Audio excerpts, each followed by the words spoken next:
I haven't seen that genre. You know, it's like it's the whole thing. You know, I got the RedTube.com.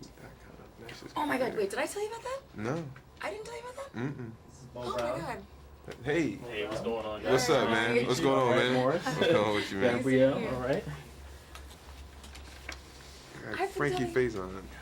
Like Frankie face on it. Thank you. Frankie face. Alex Thomas told me about that. Oh, did he really? Yeah. Yeah, that's crazy. Yeah, there's a lot of them. I'll tip you to the rest. How are you guys doing today? All right, how you doing, man? Great. Now, you know, when we saw the film earlier this week, Okay. and I was in a terrible mood, but really I didn't know what to expect going in. The movie really lifted my spirits up. Oh, man. Now, one of my colleagues referred to you guys as the Black Hepburn and Tracy. Oh, okay. All right. You guys are Okay. paired up so much in films, and the chemistry is always there every time you guys work together. What was it like working on this holiday film? You know, we don't see too many Black Christmas stories, so what was it like venturing into new territory with this? Well, you know what? It was just an opportunity to try to do something that was special. You know, hopefully, you know, once we read the script, or once I read the script, I can't speak for Gabrielle, but when I read the script, you know, I really thought that, you know, it had the makings of something that could be, you know, a classic.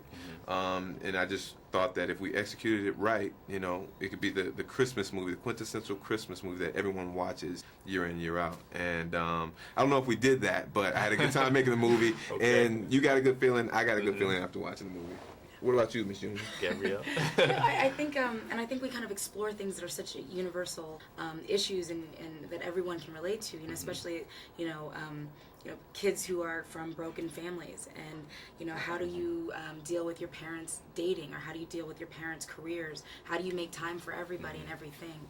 So I think a lot of people can relate to that, and I also think I think we forget the power of words sometimes, and how kind words, how far those can go, and how much, you know, magic we can get out of just being nice to each other and kind of going out of your way to say, you know, kind things. And you see what happens when, you know, Morris's character says something nice to my character, how it kind of got the whole ball rolling. Light up. Yeah. Well, in life, sometimes that does happen. I don't know if you've ever been in that situation, Morris, maybe you, Gabrielle, but I know I've been there. I've been after a particular young lady, and to me, she just seems totally out of reach. In the movie, you know, your love interest has her ex is this multi-superstar, Jay Jeezy. But have you guys ever been in a situation like that where you've been trying to pursue someone, but you just felt that they were just kind of out of your league per se? You know, I think, you know, everyone. No, I think everyone has that person, you know, whether it's in, you know, elementary school, junior high school, that you know you really wanted but you really couldn't have, you know, and it just didn't work out. And I'm not affected by that, by the way. You're strong. Yeah, I'm strong with it. I'm beyond it. You know, I know how to deal with it, and it's behind me now. Gabrielle, on the other hand, I mean, she's gotten every man she's ever wanted. I believe that, right? Yeah, right. No, I mean, there's always guys that you like, or you have crushes on, or you develop strong feelings for, and it just, you know, can't work out for whatever reason. You know, there was a guy I loved, and his mom worked with my mom, and I think I was a sophomore, he was a junior, and he had an Acura Integra. His name was Walter Dice. And I loved Walter Dice so much, and he lived in our like housing tract, and me and my girlfriend were like, let's just drive by his house and see if he's, you know, home. And what I forgot is that he lived on a cul-de-sac. So you got to go in and then come back out. It's not like you can just drive by. Well, so I got in the cul-de-sac clean. I come back around. His dog darts in front of my car. I panic, hit the gas instead of the brake, run over the dog. Ouch. Of the crush that I have. Somehow the dog ducks and comes out the back, and I took off. That's what I told myself at least. And I eventually took him to junior prom.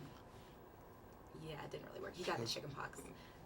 Okay. So where's Walter now? Where you at? I don't know. You don't know? Hopefully, he, you know, maybe he still has the Acura Integra. Oh, okay. Maybe he's single. Well, we know he don't have a dog. He doesn't have a dog now. He has a dog now. Yeah, we won't do the dog thing. But before I let you guys go, I'm with the publication called The Weekend Gamer. and we're all about having fun on the weekend. So when you're not acting, when you're not making movies, what do you like to do in your spare time? What's your hobby? What's your game? Is a video game? Or Well, we do video games, movies, whatever your hobby is, whatever your passion is. Yeah, I'm a sports loser. You know, my life revolves around sports. It's like, okay, I got to take my kid to get braces. Is the game on? I will do it tomorrow. You know, it's that type of thing. So exactly. He's gonna have crooked teeth. But I saw the game. Jeez, that's terrible. Hey, Gabrielle. You know what? Sleep is always a big thing. Catching up on my TiVo, but you know, if I'm not working, I'm on the road. I love Miami. I love New York. I love the Caribbean. And we just hit it. Yeah. Okay. All right. Well, thank you guys. Thank you for your time. I really appreciate it. Thanks a lot, I really enjoyed.